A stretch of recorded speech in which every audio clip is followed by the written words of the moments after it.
Welcome back to The Blend. This month is dedicated to educating you about heart awareness. Did you know that cardiovascular disease is the leading cause of death in the United States? And the symptoms for men and women could be different. Here to show us what to look out for and tips to stay heart healthy is Healthcare Partners cardiologist Dr. Pamela Ivey. Good morning to you. Good morning. Now, we've all heard about heart disease, but what exactly is it and how common is it? Well, heart disease, sadly, is the #1 killer for both men and women in the United States. Wow.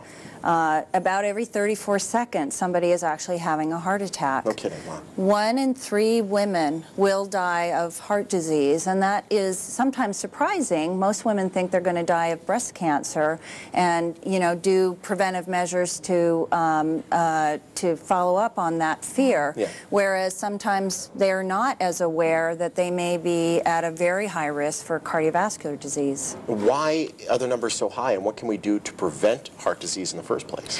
So I think it's the way we Americans live in this country. We do like our food in this country. We're not as active as we should be, and unfortunately we haven't, not all of us have gotten the message that we need to quit smoking.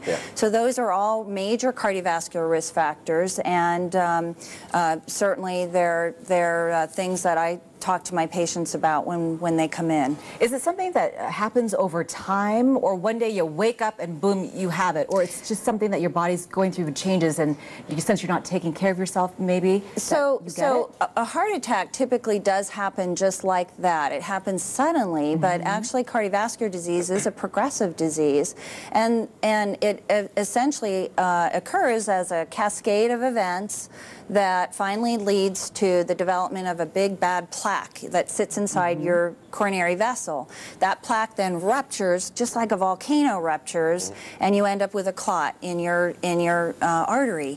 And as a result of that, it impedes blood flow to the heart, either completely or partially, depriving the heart from oxygen, and you end up with damage to the heart, and that is the definition of a heart attack. And some of those symptoms can be so slight that you might just ignore them. Yes, yes. So, the obvious way that most people know that a heart attack presents, of course, is with the elephant on your chest. And people, they all see that sign. But it turns out that that's not always the way that people present with heart attacks. Sometimes it can be shortness of breath, sometimes it can be fatigue, sometimes that it may start here in the chest, but it goes up to your neck or your back or down your arms, and those are all things that sometimes can be misconstrued as just, oh, I don't feel well today, or gee, my shoulder's bothering me, and particularly in female patients, sometimes those are symptoms that can be misconstrued completely. Now, are these symptoms the same as what men would get? So commonly men get that elephant on the chest, and most commonly women do too, but women are more commonly the ones that get those atypical symptoms, like, oh, I feel nauseous today, or I feel tired today. And those are when they actually arrive to the emergency department. Even the emergency room doctors sometimes miss the boat. If you were to give us some tips today to kind of turn things around in our lives, how would you say we could make that change today? So I think, it's first of all to be aware of your own cardiovascular risk. So look in your family tree. If you've got other family members who've had heart attacks, that should be kind of your first instinct that you may want to go get your cholesterol checked. Check your blood pressure at least once a year.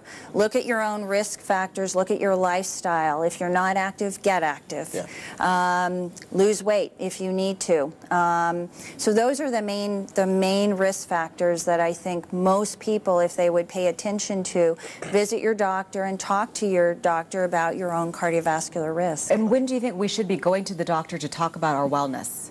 Well, I think it's not too soon, particularly if you have a family history, to start even in your 20s. I've seen patients who do have that family history, and we want to tell them, go get your cholesterol check. Let's start with that. No get question. A baseline. There are people that try to avoid the doctor whenever there's a slight little symptom. They're like, brush it on, and eventually that carpet just starts lifting because there's so much stuff underneath it. There are. What do you say to the people that just are so hard-headed they just can't walk through the door and get checked?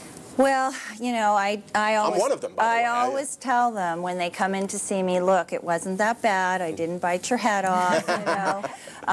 And usually it's a comfort thing. I think it's sitting down and talking one-on-one and allaying their fears, you know, and just educating them also. And I think that really makes people feel a lot more comfortable about going to see the doctor. No question. Well, thank you so much, Dr. Ivey. It's a pleasure. Thank you. You're welcome. Dr. Ivey's office is located on Siena Heights in Henderson. For more info on Healthcare Partners Medical Group, call the number or go to the website on your screen. Still